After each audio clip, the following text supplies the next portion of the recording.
सुख दुख संसार में शायद ही कोई ऐसा है जिसके ऊपर सुख या दुख का साया न पड़ा हो। भगवान राम, श्री कृष्ण या जितने भी संत आए हैं, सब ने इनको देखा है। महानुभावों का, महात्माओं का, भगवानों का, देवताओं का, और हम में अंतर इतना ही है कि वे इसे समभाव से ले जाते हैं। समभाव का मतलब है इन दोनों में एक ही तरीके से रहते हैं, न सुख में ज़्यादा सुखी होते हैं, न दुख में ज़्यादा दुखी होते हैं। और यही हमें इन श्रेष्ठ आत्माओं से सीखना है। हमारे शास्त्र भी यही कहते हैं कि समत्व का बोध ही सर्वश्रेष्ठ है। ये जो द्वैत है, ये जो द्वंद्व है, इनसे परे उठना हमारे जीवन का लक्ष्य है। सुख दुख आएंगे, इनसे प्रभावित नहीं होना है।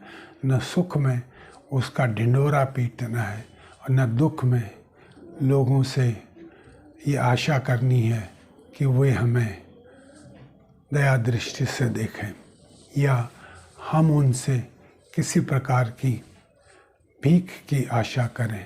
हमें चाहिए कि हम अपने दुख को अपने ही अंदर समेट कर रख लें, क्योंकि रहीमन निज मन की व्यथा मन ही राखो गोय, सुन अठिले हैं लोग सब बाँट न लें कोई। मन की व्यथा, दुख अवस्था को मन में ही रखना चाहिए, क्योंकि लोगों को बताओगे तो वो हंसेंगे, खुश होंगे। बाँट न लें कोई आपके दुख को बांटेगा नहीं, ऐसा रहीम जी कहते हैं।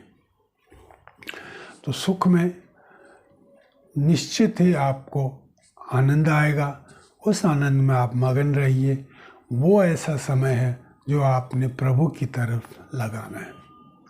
दुख में तो निश्चित रूप से आप भगवान को याद करेंगे ही करेंगे, क्योंकि उसके अलावा आपको कोई और रास्ता दिखाई ही नहीं देगा। अगर दिखाई देगा तो भी वहाँ से सहायता प्राप्त होगी या नहीं, या आप नहीं जानते। लेकिन भगवान से आप प्रार्थना उस समय जरूर करते हैं कि प्रभु मेरी सहायता करिए, मैं दुख में हूँ। इसलिए कबीरदास जी पहले ही कह गए, सुख में सुमिरन करिए। जब आप सुख में प्रभु का ध्यान करते जाते हैं तो दुख अपने आप धीरे धीरे दूर होते चले जाते हैं, क्योंकि सुख में जो आपने पुण्य कमाया है वो आगे तक आपको लेकर जाता है। सुख आपको कब दुख में बदला, और दुख में आप जब स्मरण करते हैं तो दुख कब आपका सुख में बदल गया, आपको पता ही नहीं चलेगा। सुख और दुख में आप समत्व के भाव में आ जाएंगे। यही हमारे जीवन का लक्ष्य होना चाहिए कि हमें किसी भी परिस्थिति में प्रभावित नहीं होना है।